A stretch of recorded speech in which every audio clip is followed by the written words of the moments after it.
சின்னம்மாவின் புதிய கட்சி, தெரித்தோடும் வாரிசு, கை கொடுக்கும் மன்னார்குடி, பின்னணியில் டெல்லி பயமா? கட்சி ஆரம்பிக்கும் நேரத்தில் தளபதி வீட்டில் புயல்,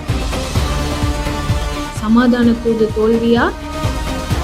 பின்னணியில் திமுகவின் ஸ்கெட்சா? Police station address out, Senthil பாலாஜியின் மாஸ்டர் பிளானை மோகம் பிடித்த அதிமுக, முதல்வர் வீட்டில் நடந்த ஆலோசனை, சிதம்பரம் போட்ட மென்மையான ஸ்கெட்ச், 28+1 டீல் ஓகேவா? வணக்கம் நேயர்களே, இன்றைக்கான நிழல் உலக செய்திகள். வீடியோக்குள்ள போறதுக்கு முன்னாடி நீங்க நம்ம சேனலை ஃபர்ஸ்ட் டைம் பாக்குறீங்கன்னா மறக்காம சப்ஸ்கிரைப் பண்ணிக்கோங்க.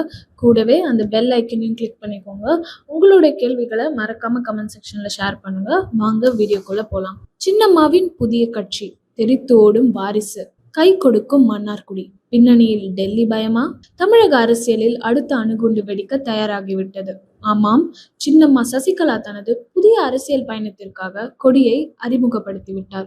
அடுத்த கட்டமாக கட்சியின் பெயரை அறிவிக்க தயாராகி வரும் வேளையில் போயஸ் தோட்டத்திற்குள்ளேயே ஒரு பெரிய பூகம்பம் வெடித்திருப்பதாக சொல்லப்படுகிறது. புதிய கட்சி பணிகளுக்காக தனது நம்பிக்கைக்குரிய வாரிசான விவேக் ஜெயராமனை சின்னம்மா அழைத்தாராம். ஆனால் விவேக் தரப்போ இந்த அழைப்பை கேட்டு பதறி போய் இருக்காராம். ஏற்கனவே பிசினஸ் ஓரளவு ஸ்மூத்தாக போய்கொண்டே இருக்கிறது. இப்போது போய் டெல்லியை பகைத்து கொண்டால் அமலாக்கத்துறை நம் தொழிலை முடக்கிவிடும். அது மட்டும் இல்லாமல் பழைய ஃபெரா கேசஸை தூசி தட்டி எடுத்தால் மொத்த குடும்பமும் சிக்கலில் சிக்கிவிடும் என்று கராராக சொல்லிவிட்டாராம் விவேக். வாரிசு புள்ளி விவேக், என்னை இந்த விளையாட்டில் சேர்க்காதீர்கள், நான் என் பிசினஸை பார்த்துக் கொள்கிறேன் என்று சொல்லிவிட்டு சின்னம்மாவின் அரசியல் திட்டங்களிலிருந்து முற்றிலுமாக ஜகா வாங்கி ஒதுங்கிவிட்டாராம். தன் பேச்சை சின்னம்மா கேட்காததால் ஏற்பட்ட அதிருப்தியில் அவர் இப்போது போயஸ் தோட்ட விவகாரத்தில் இருந்தே விலகி இருப்பதாக ஒரு தகவல் கசிந்திருக்கிறது. சொந்த வாரிசை கைவிட்ட நிலையில் சின்னம்மா அடுத்ததாக தஞ்சை பக்கம் தனது பார்வையை திருப்பியிருக்கிறார். மன்னார்குடி உறவான திவாகரனிடம் உதவி கேட்க அவரோ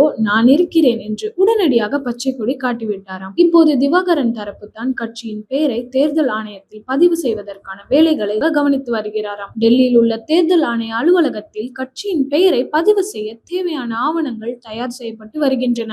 இன்னும் சில நாட்களில் சின்னம்மாவின் புதிய கட்சியின் பெயர் அதிகாரப்பூர்வமாக அறிவிக்கப்படலாம். வாரிசு ஒதுங்கினாலும் மன்னார்குடி உறவுகள் மீண்டும் ஒன்று சேர்ந்திருப்பது எடப்பாடியார் தரப்புக்கு புதிய தலைவலியை ஏற்படுத்தியுள்ளது. குடும்பத்திற்குள் வெடித்திருக்கும் இந்த மோதல் சின்னம்மாவின் அரசியல் கனவை நனவாக்குமா அல்லது டெல்லியின் அழுத்தம் விவேக் பயந்தது போலவே வினையாக முடியுமா? பொறுத்திருந்து பார். கட்சி ஆரம்பிக்கும் நேரத்தில் தளபதி வீட்டில் புயல், சமாதான தூது தோல்வியா? பின்னணியில் திமுகவின் ஸ்கெட்சா? சினிமா உச்சத்தை எட்டி பிடித்துவிட்டு இப்போது அரசியலில் அடியெடுத்து வைத்திருக்கும் தளபதி விஜய்க்கு அவரது சொந்த வீட்டிலிருந்தே ஒரு பெரிய சவால் கிளம்பி இருப்பதாக தகவல்கள் கசிகிறது. பல ஆண்டுகளாக தனித்தனியாக வசித்து வந்தாலும் வெளியே தெரியாமல் இருந்த இந்த விவகாரம் இப்போது திடீரென நீதிமன்ற படிவரை சென்றிருப்பதுதான் கோலிவுட் மற்றும் அரசியல் வட்டாரத்தின் ஹாட் டாபிக். இத்தனை நாள் அமைதியாக இருந்துவிட்டு இப்போது நான் அரசியலில் தீவிரமாக இறங்கும் நேரத்தில் எதற்காக கோர்ட் படி ஏற வேண்டும் என்று தளபதி தரப்பு மிகுந்த வருத்தத்தில் இருக்கிறதாம். நிலைமை கையை மீறி போவதை உணர்ந்த விஜய் தனது மனைவியிடம் சமாதானமாக போக துடித்தாராம். இதற்காக திரையுலகை சேர்ந்த சில முக்கிய பிரமுகர்களையும் குடும்ப நண்பர்களையும் தூதுவர்களாக அனுப்பி வைத்தாராம். தேர்தல் நெருங்கும் நேரத்தில் இந்த விவகாரம் வெளியே தெரிந்தால் சரியாக இருக்காது, பேசி தீர்த்து கொள்ளலாம் என்று கேட்டும் அவரது மனைவி அதற்கு செவிசாய்க்கவில்லை என்று கூறப்படுகிறது. அனுப்பப்பட்ட அத்தனை தூதுவர்களும் வெறும் கையோடு திரும்பியதாக ஒரு தகவல் கசிகிறது.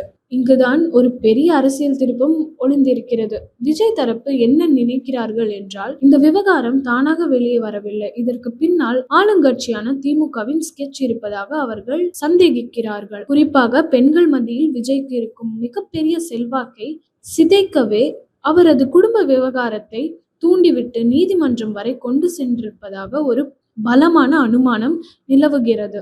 விஜய் அரசியலுக்கு வரும்போது அவருக்கு பெரும் பலமாக இருப்பது பெண்களின் வாக்குகள் தான். ஆனால் ஒரு குடும்ப பிரச்சனை என்ற பின்பத்தை உருவாக்கினால் அந்த வாக்குகளை சிதைக்க முடியும் என அரசியல் எதிரிகள் கணக்கோட்டிருக்கிறார்களாம். இதனால் எப்படியாவது மனைவியுடன் சமாதானமாகிவிட வேண்டும் என விஜய் தரப்பு போராடினாலும் மறுபக்கம் மல்லுக்கட் நிலைமையே நீடிக்கிறது.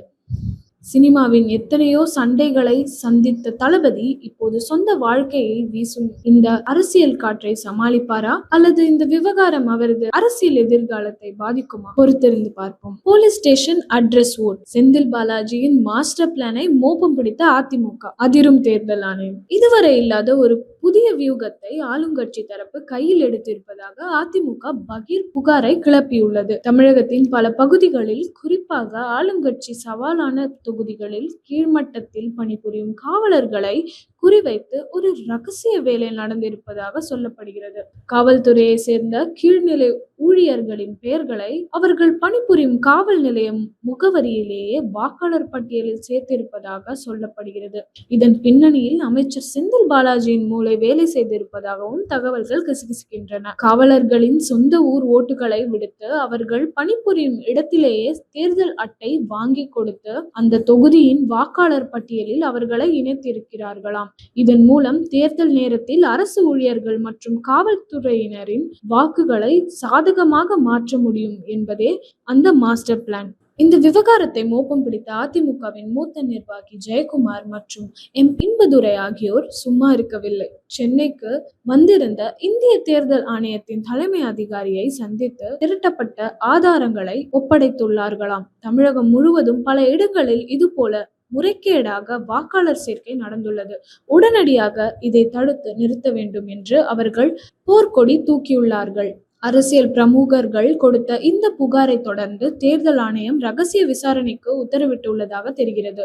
காவல் நிலைய முகவரியில் எத்தனை புதிய வாக்காளர்கள் சேர்க்கப்பட்டுள்ளார்கள் என்ற பட்டியல் எடுக்கப்பட்டு வருகிறதாம். ஒருவேளை இது நிரூபணமானால் சம்பந்தப்பட்ட அதிகாரிகள் மீது நடவடிக்கை பாயலாம் என்பதால் கோட்டை வட்டாரமே பரபரப்பில் உள்ளது.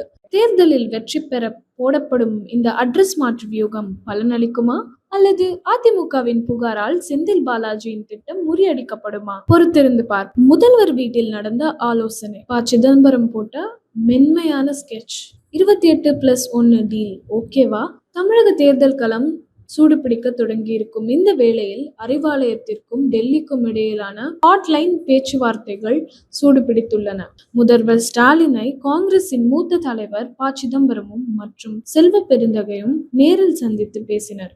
அப்போது முதல்வர் தனது ஆழ்ந்த வருத்தத்தை பகிர்ந்து கொண்டிருப்பதாக தெரிகிறது. முதல்வரை சமாதானப்படுத்திய ப. சிதம்பரம் டெல்லியின் நிபந்தனைகளை மெல்ல எடுத்து வைத்துள்ளார். ராகுல் காந்தி தரப்பில் குறைந்தது 29 சட்டமன்ற தொகுதிகள் மற்றும் 2 ராஜ்யசபா MP இடங்கள் கேட்பதாக கூறினாராம். முதலில் இதற்கு சம்மதிக்காத முதல்வர் பின்னர் நீண்ட இழுபறிக்கு பிறகு ஒரு காம்ப்ரமைஸ் ஃபார்முலாவை கொடுத்துள்ளார். முதல்வர் கொடுத்த ஆஃபர் என்ன தெரியுமா? 28 சட்டமன்ற தொகுதிகள் தருகிறோம், இப்போது ஒரு ராஜ்யசபா சீட் தருகிறோம், மீதமுள்ள ஒரு ராஜ்யசபா சீட்டை 2028 தந்து விடுகிறோம் என்பதுதான் அந்த திட்டம். இந்த தகவலை ப. சிதம்பரம் உடனடியாக டெல்லி மேலிடத்திற்கு பாஸ் செய்துள்ளார். ஆனால் டெல்லியோ இன்னும் ஓகே சொல்லாமல் மௌனம் காப்பதாக தெரிகிறது.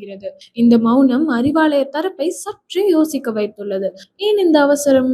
ஏன் இந்த உடனடி பேச்சுவார்த்தை விஷயம் இருக்கிறது? ராஜ்யசபா தேர்தலுக்கான வேட்புமனு தாக்கல் செய்ய மார்ச் 5ஆம் தேதி தான் கடைசி நாள். அதற்குள் கூட்டணி மற்றும் இடங்கள் முடிவானால் மட்டுமே மனு தாக்கல் செய்ய முடியும். டெல்லி மேலிடம் இன்னும் இழுபறி செய்தாலும் இன்றைக்குள் இந்த விவகாரம் ஒரு முடிவுக்கு வந்துவிடும் என்றும் திமுக காங்கிரஸ் கூட்டணி தொடர்வது உறுதி என்றும் அரசியல் வல்லுநர்கள் கணிக்கின்றனர். ஒரே ஒரு ராஜ்யசபா சீட்டுக்காக டெல்லி காட்டும் இந்த மௌனம் பலனளிக்குமா, அல்லது முதல்வர் கொடுத்த 2028 ஆஃபரை ராகுல் ஏற்றுக்கொள்வாரா? பொறுத்திருந்து பார்ப்போம். மற்றொரு நிழல் உலக செய்திகளில் உங்களை சந்திக்கும் வரை உங்களிடமிருந்து விடைபெறுவது உங்கள் நான்.